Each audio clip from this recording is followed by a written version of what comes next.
Today is chicken processing day. So these are Cornish cross broilers that we've been raising for about 9 weeks.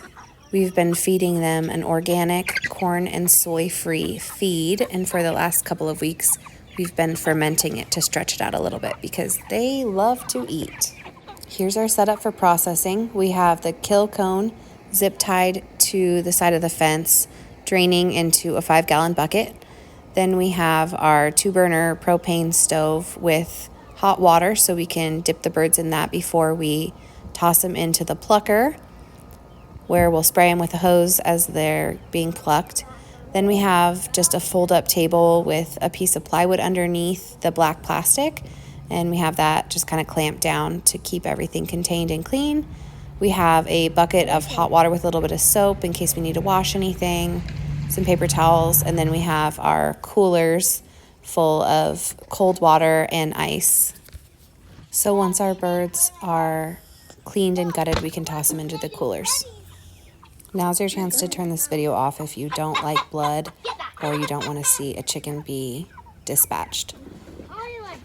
I think this is a pretty humane way to do it because they don't feel really any pain, and having them upside down kind of makes them naturally relax. So we put them into the cone and then kind of pull their head down so that their neck is exposed.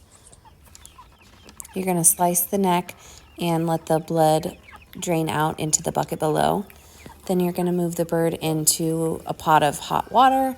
We want it to be about 150 degrees.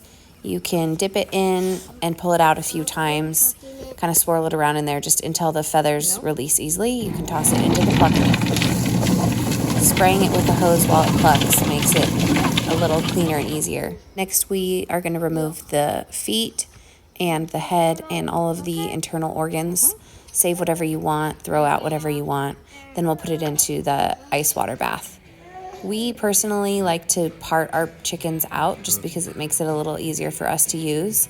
We don't piece all of them out, but we like to remove breasts and thighs and everything separately. Do another video talking about the amount of meat we got, but this is one of the chickens we kept whole and packaged it up, and then it's ready to go into the freezer.